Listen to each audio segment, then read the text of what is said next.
이번 시간에 우리 쿼리 성능 최적화의 개요에 대해서 같이 한번 살펴보도록 하겠습니다.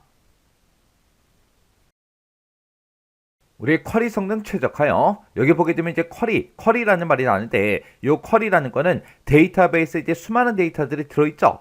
그런 데이터들 중에서 어떤 특정 데이터를 나한테 달라. 아니면 어떤 거를 이제 업데이트 해달라. 아니면 어떤 데이터를 이제 삭제해달라. 그런 식으로 이제 우리가 SQL을 이용해서 우리가 이제 뭔가 데이터베이스에 들어있는 그런 데이터들을 뭔가 이제 처리해달라고 요구를 한다고요. 그렇게 이제 요구하는 걸 보고 우리가 이제 쿼리라고 하는 거고, 그런 것들을 이제 처리할 때 성능을 이제 최적화하는 걸 보고 얘기합니다. 얘는 이제 데이터 입출력 그 애플리케이션의 성능을 이제 향상시키기 위해서 그 SQL 코드를 우리가 이제 최적화하는 걸 보고 우리가 이제 쿼리 성능 최적화 그렇게 이제 부르는 거예요. 우리가 일반적으로 이제 제일 많이 사용하는 게 우리 select 구문이요. 우리 select 구문의 이제 기본 형식은 select라고 쓰고 속성을 쓰고 그다음에 from 쓰고 테이블 쓰고 그다음에 이제 where 쓰고 이제 조건 이렇게 이제 작성하는 거죠. 근데 이제 우리가 속성을 이제 쓸 때도 속성을 이제 한 개만 쓸 수 있는 게 아니라 여러 개 쓸 수 있죠. 그리고 이 테이블 명을 쓸 때도 우리가 한 개 테이블에서도 물론 어떤 특정 내용을 내가 검색할 수 있지만 여러 개 테이블을 이용해서도 우리가 이제 검색을 할 수 있다고요. 그리고 그런 이제 데이터, 그런 속성을 이제 내가 검색을 하고자 했을 때 그때 조건도 내가 이제 여러 개 이제 지정해 줄 수 있죠. 그래서 우리 AND 조건이다, OR 조건이다 그런 조건도 이제 집어넣을 수 있고, 그리고 우리가 이제 집합 연산자를 이용해서도 우리가 이제 조건을 작성할 수가 있겠죠. 그래서 우리가 select 구문을 이용해서 지금처럼 우리가 이제 윈도우 함수 이런 것도 이제 추가시켜서 우리가 쓸 수 있는 거고, 아니면 집합 연산도 우리가 쓸 수 있는 거고, 그리고 select 구문에서 나온 그 결과를 이제 우리 사용자한테 이제 보여줄 때 어떤 특정 그룹으로 묶어서 보여달라, 어떤 필드를 가지고 오름차순 해라 내림차순 해라 그런 정렬도 이제 지정해 줄 수 있고, 그리고 우리가 이제 select 구문을 이제 작성할 때 하위 지리도 이제 작성도 할 수가 있겠죠. 그리고 이 select 구문에서 우리가 이제 join도 이제 설정해 줄 수 있다고요. 그래서 이제 복잡한 형태의 이제 select 구문이 있을 때 그 select 구문을 이제 처리할 때 join을 먼저 할 건지, 아니면 조건을 먼저 비교할 건지, 아니면 그룹 설정을 먼저 할 거냐, 정렬을 먼저 할 거냐, 아니면 연산자들이 이제 여러 개 있을 때 어떤 걸 먼저 처리할 거냐, 거기에 따라서 이제 우리 속도가 이제 달라진다고요. 그래서 그런 이제 복잡한 그런 SQL 코드가 있을 때 그걸 이제 최적화시키는 거, 그걸 이제 최적화하는 걸 보고 우리가 이제 쿼리 성능 최적화 그렇게 이제 부르는 거예요. 그래서 예를 들어서 우리가 이렇게 이제 지도가 있다라고 가정을 한번 해보자고요. 내가 예를 들어서 오늘 이제 들려야 될 곳이 딱 세 군데가 있습니다. 내가 지금 여기에 위치해 있고요. 그때 이제 가야 되는 곳이 만약에 여기랑 이렇게 이제 세 군데가 있다라고 가정을 한번 해보자고요. 그때 이제 내가 여기서 이제 출발하겠죠. 그때 내가 제일 처음에 이제 여기를 먼저 들렸다가 여기 갔다가 그렇게 할 수 있겠죠. 그리고 내가 또 찾아갈 때 여기를 먼저 들렸다가 그 다음에 여기 갔다가 그 다음에 여기 갈 수도 있겠죠. 아니면 내가 여기를 먼저 들렸다가 그 다음에 여기에 갔다가 여기에 갈 수도 있어요. 그렇게 이제 우리가 이 세 군데를 꼭 가야 된다면 그때 이제 가는 방법이 이제 여러 가지가 있는데, 그때 이왕이면 좀 더 이제 효율적으로 우리가 움직이는 게 좋겠죠. 만약에 내가 여기서 이제 일을 먼저 봤어요. 여기 첫 번째에서 이제 먼저 일을 보고 그 다음에 여기 갔습니다. 그 다음에 우리 회사에서 제일 먼 곳을 제일 마지막에 갔어요.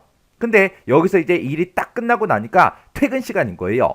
그러면 이제 다시 회사로 이제 복귀하는데 시간이 엄청나게 오래 걸리겠죠. 그래서 그런 것들을 이제 고려해서 우리가 이제 제일 먼 곳을 먼저 가고 그 다음에 이곳을 갔다가 그 다음에 회사에서 제일 가까운 곳을 제일 마지막에 그렇게 이제 방문하게 되면 교통체증을 좀 더 피할 수가 있겠죠. 그러면 좀 더 빨리 이제 퇴근할 수 있다고요.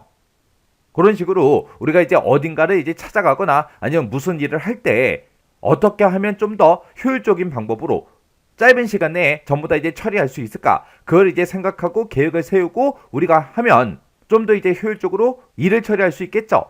그것처럼 우리가 이제 SQL 코드를 이제 실행을 할 때도 우리가 이제 성능 향상을 위해서 어떻게 하면 좀 더 이제 효율적인 방법으로 좀 더 빠르게 그렇게 이제 처리할 수 있을까?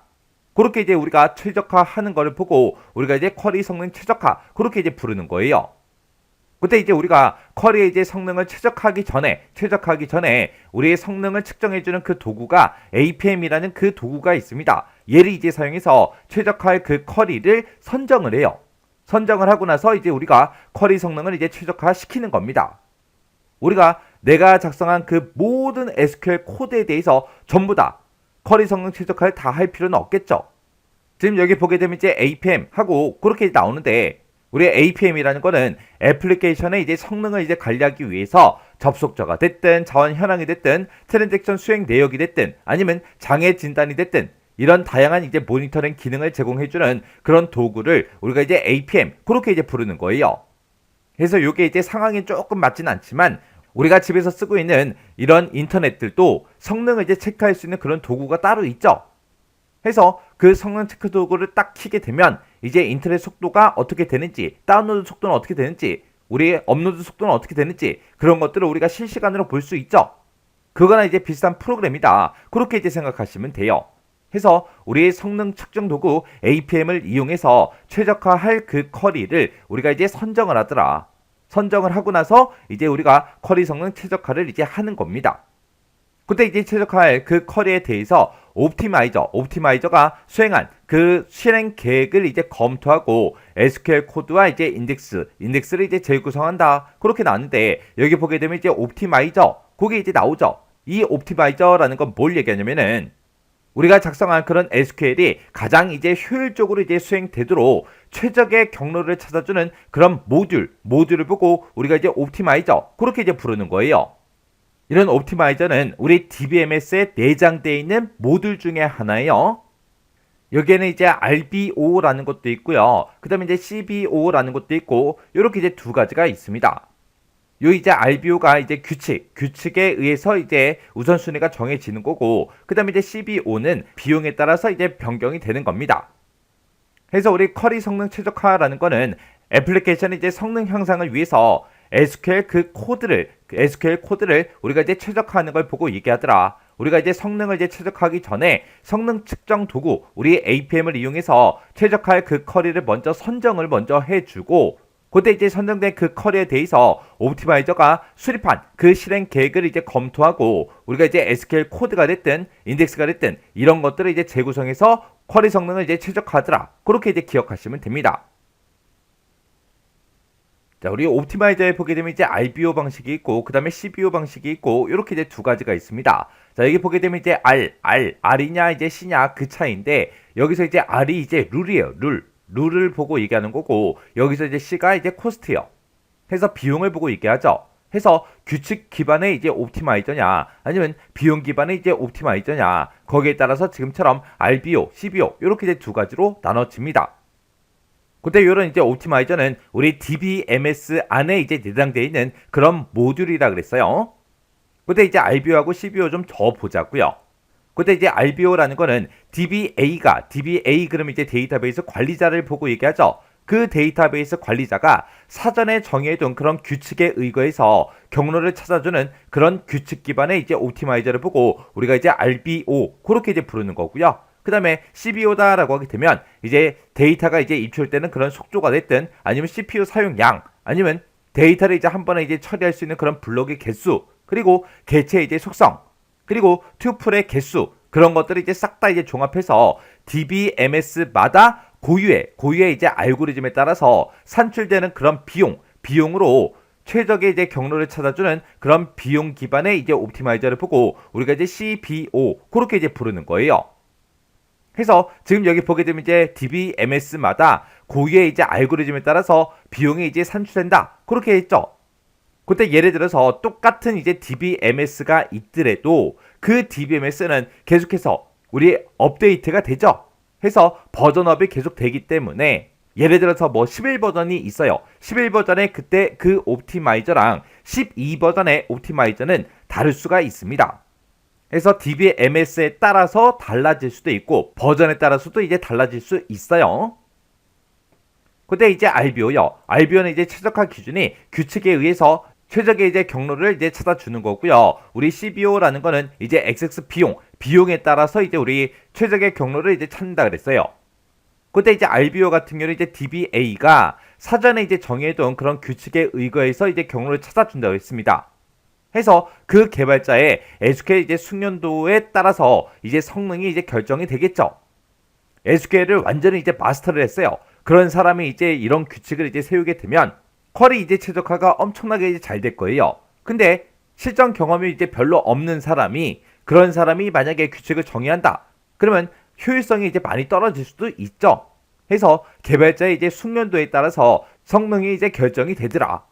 그리고 이 CBO라는 거는 옵티마이저를 이제 이용한다 그랬죠. 그 옵티마이저의 이제 예측 성능에 따라서 이제 결정이 되는 겁니다. 그때 이제 RBO 같은 경우는 이제 특징이 실행 계획 예측이 이제 쉽다. 왜? DBA가 직접 규칙을 의거했기 때문에 실행 계획 예측이 쉽지만 이 CBO 같은 경우에는 우리 DBA가 직접 한 게 아니죠. 그래서 얘는 이제 입출력 속도가 됐든 CPU 사용량이 됐든 블록의 개수가 됐든 아니면 개체 이제 속성이 됐든 튜플의 개수가 됐든 이런 것들을 싹 다 이제 종합해서 비용을 산출한 다음에 그 비용을 가지고 이제 한다고요. 해서 성능 통계치 정보를 이제 활용해서 비용을 이제 산정하고 그 비용에 따라서 이제 최적의 경로를 이제 찾아주기 때문에 우리 사용자가 DBA가 됐든 누가 됐든 그런 사람들이 예측이 이제 쉽지 않겠죠. 그리고 RBO의 이제 고려사항을 보게 되면 개발자의 이제 규칙 이해도 그리고 규칙의 이제 효율성하고 이렇게 이제 써져 있죠. 이 개발자가 규칙을 잘 이해하고 있어야 규칙을 이제 잘 만들 수 있고 그 규칙의 이제 효율성도 이제 좋아진다고요. 그리고 CBO 같은 경우는 이제 우리 비용 산출 그 공식이 얼마나 이제 정확하냐 그런 것도 이제 따져봐야 됩니다. 요런 게 우리 RBO, CBO요.